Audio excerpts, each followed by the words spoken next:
What's up everyone, Alex here, and today we're going to be discussing one of my favorite games of all time.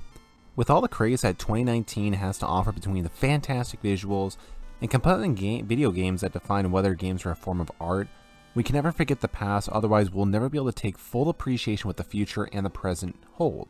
Dragon Warrior Monsters is a fantastic game that I'll always come back from time to time due to the replayability that the game offers, excellent story, great sprite art, and so much more. The story goes you play as Terry, a younger version of Terry from Dragon Quest VI, who goes on a quest to rescue his sister from the clutches of Warabu. You are brought to the kingdom of Great Tree and at the king's request, tasked with winning the Starry Night tournament. Doing so, the winner is granted a wish, and the king convinces us to win the tournament to use the wish to find our sister. Dragon Warrior Monsters, now known as Dragon Quest Monsters, is often labeled as a Pokemon spin-off, which is understandable because it came out during the Pokemon hype to the USA sometime around Jan 2000. However, this isn't so much the case. The game itself carries much from its main series counterparts, Dragon Warrior / Dragon Quest, and just borrows the idea of having monsters as your party as opposed to other humans. Sure, Dragon Warrior Monsters did borrow from the concept of having the full party of monsters, but let's start talking about what makes the game so great and different. One of the things I love about this game is that, a quick aside, is that all the monsters in your party will follow you have their own individualized sprite. Remember how great this was for Pokemon Yellow? But for only one Pokemon, same thing that also happens with Pokemon Heart Gold and Soul Silver. However, everyone has a sprite and follows you. This is something that I absolutely love to death about this game, and it's a great detail that I must say. Dragon Warrior Monsters involve you progressing through the game by completing different tournaments, which allows you to access other areas called Warp Gates. Warp Gates are normally attained through by completing tournaments through the Monster Arena, completing side quests, and of course, completing the main story. Through these Warp Gates, you will find random encounters of creatures you can obtain by offering them meat. However, if you end up taming a monster, it'll be the last one you tank down, so remember that. One of the more optimal things you can do in this game as well is fighting other monster tamers. Consider these basically your Pokemon trainers in this game, but here is the interesting part. You can actually tame their monsters. Doing this is the same way as you tame monsters in the wild, simply by giving them meat. However, it is usually much harder to do so bring the best treats you've got. At the end of the Warp Gate, you'll encounter the boss of the gate. Once you take them down, you'll either have them join you automatically or they will not. There are a few you can possibly tame, however usually the effort is not worth it, so I would always recommend to be prepared for a tense fight, and if possible you should carry items for recovery and staying the game as close to the boss room as you can. One of the most favorite attributes regarding the Warp Gates is that wherever you go down a Warp Gate, it'll be different every time. And each Traveler's Gate will have a different experience from the last. Each floor is randomly generated, has its own items, land hazards, and of course other special floors you can find, which may contain mini tournaments, room of treasure chests, healing rooms, shops, and so much more. Having the Warp Gates change constantly, it helps keep the game fresh and exciting because you never know what's going to come through those gates. The next part of the game is literally what separates this from Pokemon Gold or Yellow at the time, is the breeding mechanic.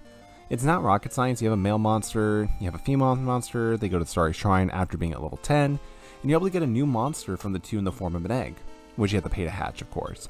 But there's so much more to it. Depending on the monster you choose, it'll produce a different result. The order is very important. For example, Monster A plus Monster B will equal Monster C. However, if you choose Monster B first and then Monster A second, you will get Monster D. This creates anticipation of always checking out whether you get a new monster and trying different combinations in order to create the monster that you want and find something that you just didn't think about. With breeding, it's also absolutely important to your success because some of the monsters at their base levels are just overall better this way. For example, a slime out in the wild will always be outclassed by far by a rogue knight that you just created. One of the biggest considerations for breeding as well is skill passing. When you breed two parents, the child will essentially learn the skills that the parents have, as well as their own default spells that they learn throughout leveling up properly. This is imperative because you can create a monster with a very high MP and can take advantage of chain breeding to ensure it learns some of the best skills it wouldn't normally learn, such as Heal Us All, Big Bang, Thordane, etc. Not only that, but certain monsters are only available through breeding. Many of the post-game bosses which can be attained only via breeding. And trust me, to get some of these bosses, it will take time. Plenty of time and a lot of RNG, hopefully, to find the creatures you need in the wild. On my most recent save file, it actually shows that due to all the grinding I had to take, that it actually took me about 99 hours and 59 minutes. However, that is the in-game clock maxes out there, so I can tell you it's been a lot longer, and I really love this game. The game itself, even not considering the post-game content, has plenty of options for you to get the most bang for your buck. After completing the game, you are able to face off against an influential character in the game. Finish the mini-medal side quest is another option to do. Finding and clearing all the warp gates, completing the monster library, and finally, facing off against other people who happen to have the game as well. Connection via link cable. This game is just absolutely filled with content. The music is filled with 8-bit goodness you can only expect from the Nintendo Game Boy era. The music has several tracks from other classic Dragon Warrior / Quest games.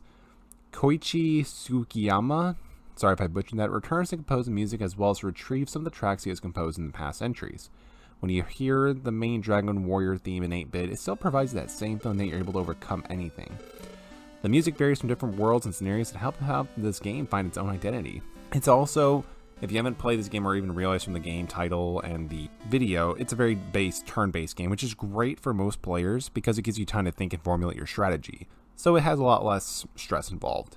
All in all, this is a fantastic game for any RPG lover with endless possibilities. The game itself is a classic and went on to spawn many successors even to this day, with some entries still being on the Nintendo 3DS in Japan.